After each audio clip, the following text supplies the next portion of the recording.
semuanya, ketemu lagi dengan skandal jepit. Pada awal tahun 1942, Jepang mulai mengembangkan rencana untuk melancarkan serangan balon udara ke Amerika Serikat. Tujuan utama dari proyek ini adalah untuk menimbulkan kepanikan, merusak moral, dan menimbulkan kerusakan di daratan musuh tanpa perlu mengirim pasukan atau pesawat. Selain itu, Jepang juga berharap bisa merusak infrastruktur dan sebaran kebakaran hutan di Amerika.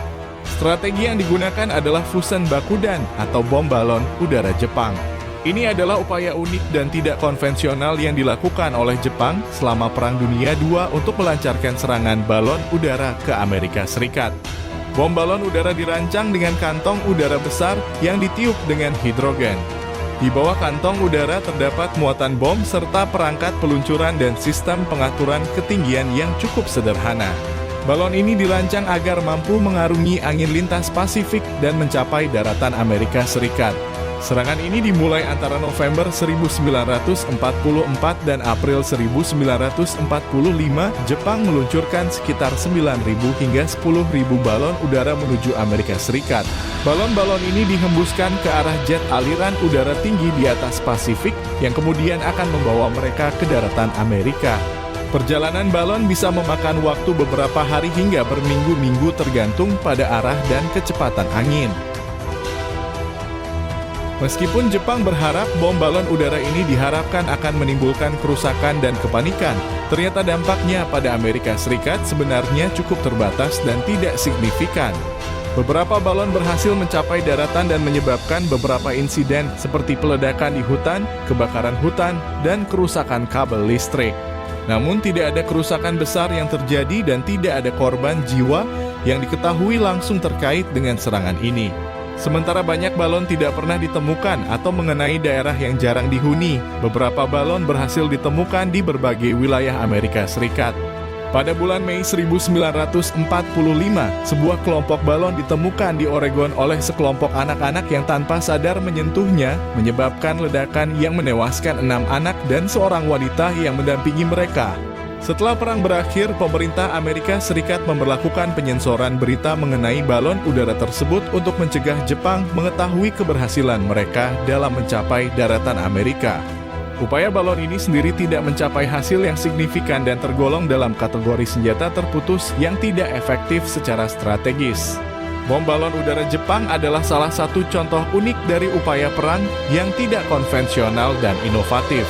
Meskipun akhirnya tidak berhasil mencapai dampak yang diharapkan, hal ini tetap menjadi contoh menarik tentang bagaimana negara-negara dalam konflik bisa menggunakan kreativitas untuk menciptakan ancaman yang tidak lazim.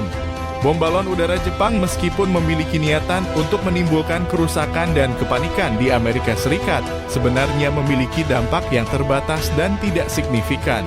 Meskipun ribuan balon udara diluncurkan oleh Jepang, hanya sejumlah kecil yang berhasil mencapai daratan Amerika Serikat. Balon-balon ini menyebabkan beberapa insiden seperti kebakaran hutan dan kerusakan kabel listrik, tetapi dampaknya umumnya terbatas pada area-area terpencil dan kerugian materi. Salah satu insiden paling tragis terjadi di Oregon ketika sebuah balon ditemukan oleh sekelompok anak-anak yang tanpa sadar menyentuhnya, menyebabkan ledakan yang menewaskan 6 anak dan seorang wanita yang mendampingi mereka. Ini merupakan satu-satunya kasus kematian langsung yang diketahui akibat bom balon udara. Pemerintah Amerika Serikat memberlakukan penyisiran berita tentang balon udara bom untuk mencegah Jepang mengetahui dampak dan keberhasilan serangan mereka.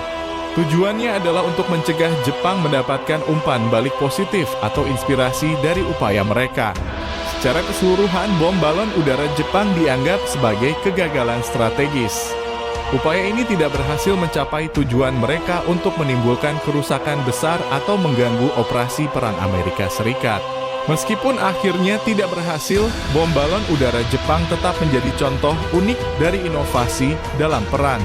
Penggunaan balon udara untuk mengeksekusi serangan jarak jauh dan mengandalkan angin sebagai kendaraan membuka pemahaman tentang potensi ancaman yang tidak lazim.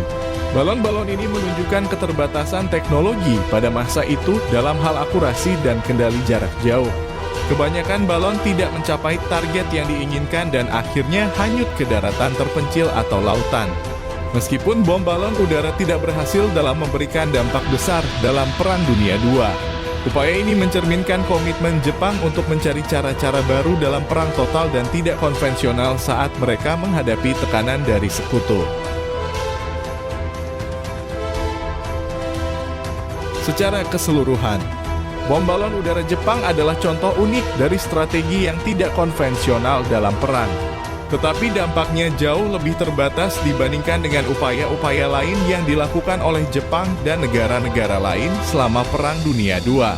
Namun dampak dari bom balon udara ini tidak terlalu besar dan peristiwa ini awalnya tidak mendapatkan banyak perhatian. Baru setelah beberapa bulan ketika beberapa balon udara lainnya ditemukan di wilayah Amerika Serikat, pemerintah mulai menyadari adanya potensi ancaman dan dampak dari serangan semacam ini. Proyek ini melibatkan berbagai pihak dan departemen dalam usaha untuk merancang, mengembangkan, dan meluncurkan balon udara ke Amerika Serikat selama Perang Dunia II.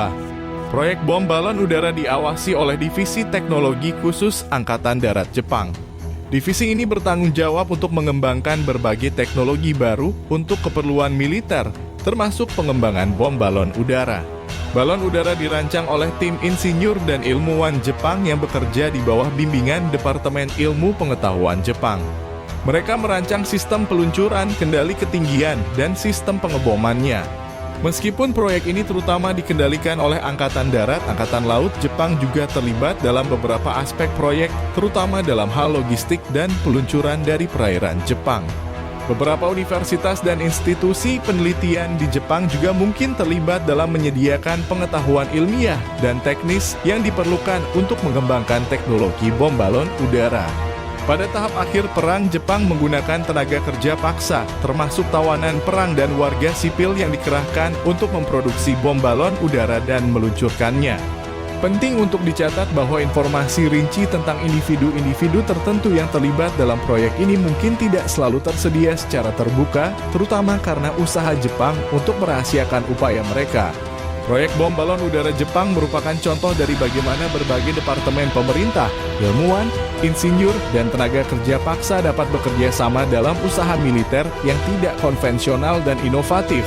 Meskipun dampak dari proyek Fusen Bakudan pada akhirnya terbatas dan tidak signifikan dalam perang, proyek ini tetap menjadi salah satu contoh menarik tentang kreativitas dan usaha tidak konvensional dalam upaya militer.